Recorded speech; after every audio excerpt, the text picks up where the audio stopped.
Good morning, everybody. Hope we're doing really good today. Welcome back to the channel. In this video, I'm going to tell you why I like selling cash secured puts more than I like selling covered calls.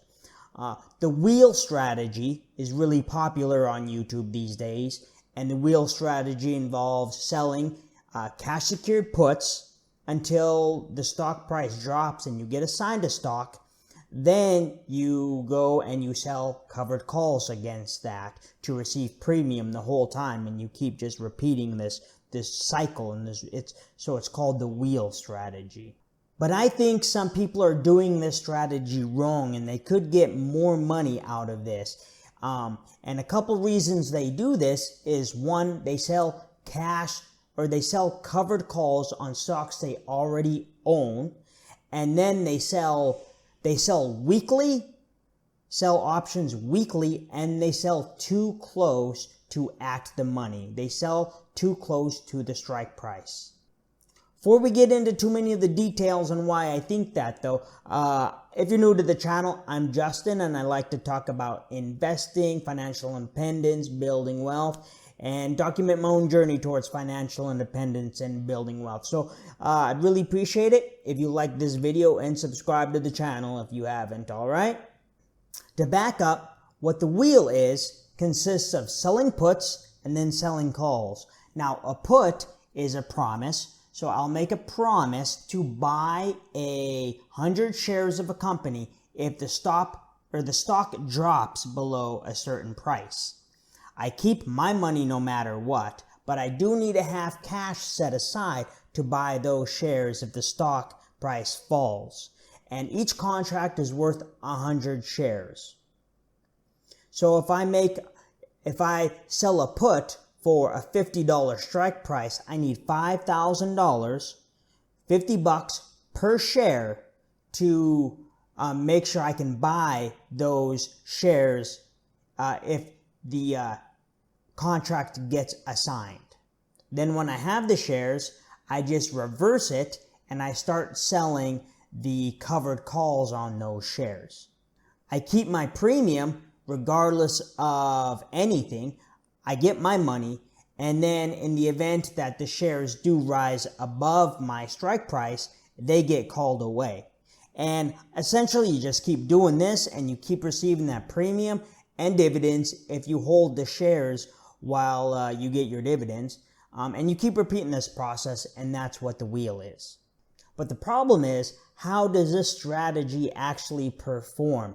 Like with stocks, we can always compare it to the index, to the S&P 500. But how do we compare an option strategy to an index? Well, good news for you, because the CBOE has indexes on option strategies.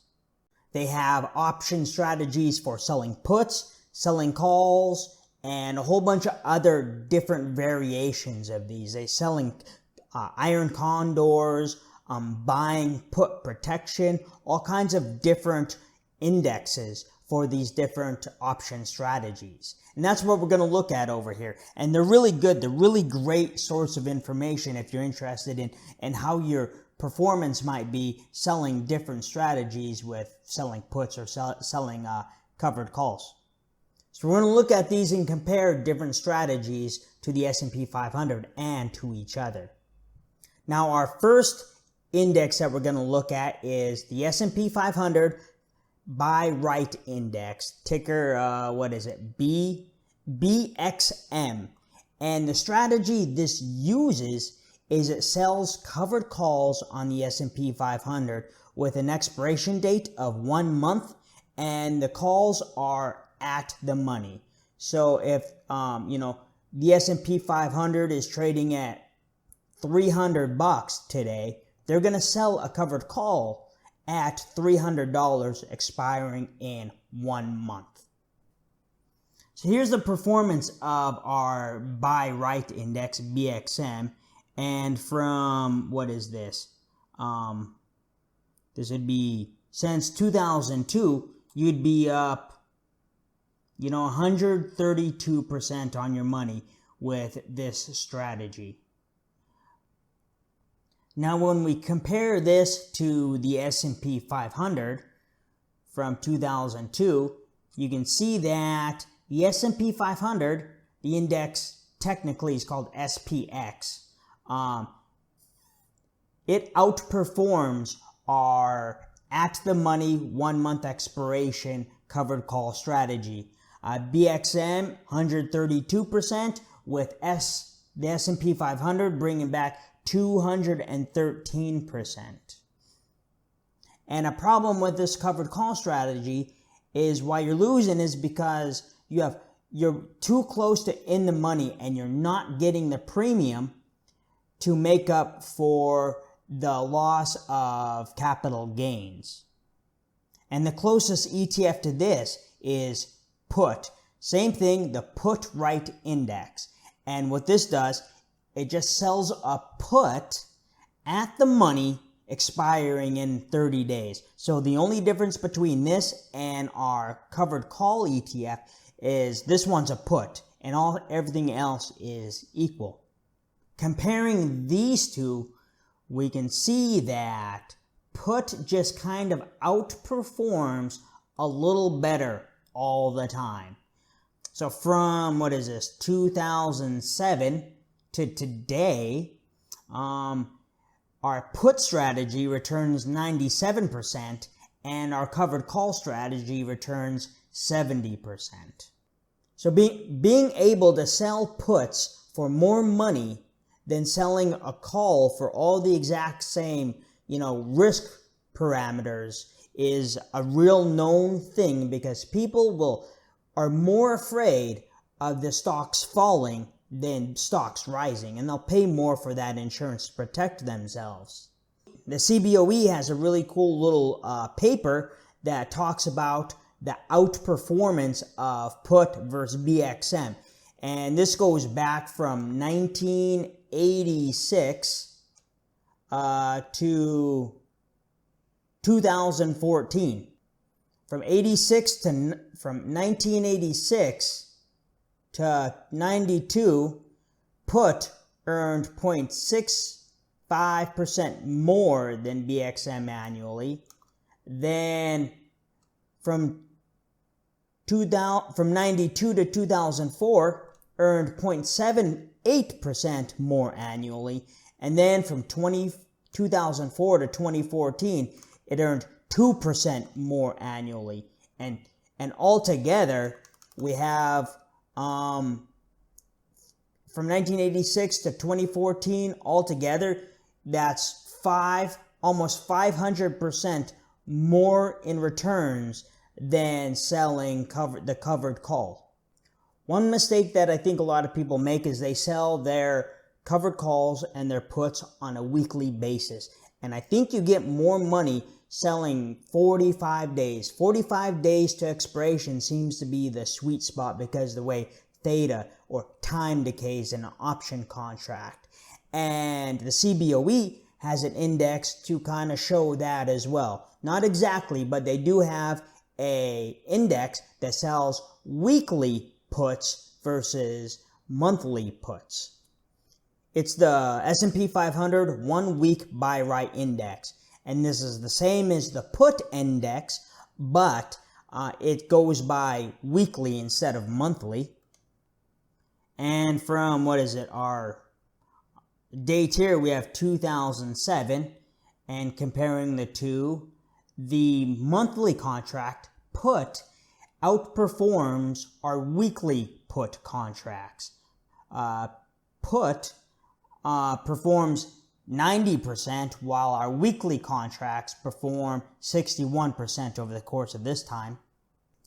So selling options weekly is not necessarily better than selling options monthly. We don't necessarily get more money for selling weekly. We know it does feel good to get paid weekly, and another thing is we think that selling options on a weekly basis, that the price can't go up that much or down that much within the week. But that volatility is already baked into the price, whether you're selling an option a week out or a month out or 6 months out. So that volatility is not really an issue when you're looking at your like deltas and your percentage of max profit or your probability of max profit. Now let's look at, selling a call versus selling a put and the premium we get. So here we have SPY, current price about $344. We'll call it $344 because this 12 cents is pretty close and it's not going to make much difference. So if we want to sell a put with a 70% chance of max profit, we need to sell the $334 put, and that will get us about $325. So SPY has to drop $10 for this put to be assigned to us. And if we want the same 70% max profit for selling a call, have to go to about $351, and we get about 71% probability max profit there, and we only get $231 for this contract. So selling the call gets us $231, selling the put gets us $344 for the same, pretty much the same probability of max profit, the same risks, the same deltas. Selling the put gets us a lot more premium, and that's because people will pay more money for that downside protection. And our last index that we're going to look at is that 30 delta. Now this is the S&P 500 30 delta buy right index, and this is the same as our others where they're selling a covered call 30 days from expiration, but this one's at 30 deltas. That means there's a 70% chance that this will expire worthless. And they do receive a lot less premium for this because there's less risk involved of it being assigned. So I think 30 deltas is the magic number with how much premium you get and how much risk you take for a put or call to be assigned. Comparing this to the S&P 500, this outperforms the S&P 500. This is up, from, 1986 to today. This is up 2,700%, while the SPX, S&P 500, is up 1,300%. So even though 30 deltas is a lot less premium, you're not getting assigned. You're not getting your shares taken away as often. So you do have room to run and get that capital gains. You got that great balance of capital gains and extra premium, that extra income you're getting from selling these covered calls. And a lot of people think that that 30 delta is, the sweet spot. And so for me, I'm selling my puts for about 30 delta, and that means, there's about 70% chance that they're going to expire worthless. And that's low enough where I'm not getting assigned shares and I'm getting enough income for my time. Because that's what we really want with the wheel strategies. We want that income, and we don't want to be assigned shares. I think that's another problem is people, they don't care about getting assigned shares. I do not want to get assigned the shares. Preferably, I want to sell my puts and have them expire out of the money every single time. So this is kind of like how I do it, as I sell a put for about 30 delta, and hopefully it never gets assigned. If it does get assigned, then I'm going to sell the calls. Sell the covered calls on it for 30 delta and repeat it that way. Then I'm getting my premium, I'm getting my income, and I'm not getting these shares called away and then having to deal with all the fluctuations in the share price that will erase the gains I get from my selling premium. But I think this video is getting pretty long and I gotta go. So hope you like this video. Hope you subscribe to the channel. Leave a little comment down below. That'd be really appreciated if you have any questions on these indexes or selling puts or calls. And I'll put some more videos over here and I'll see you over there. And I'll see you in the next video too, okay?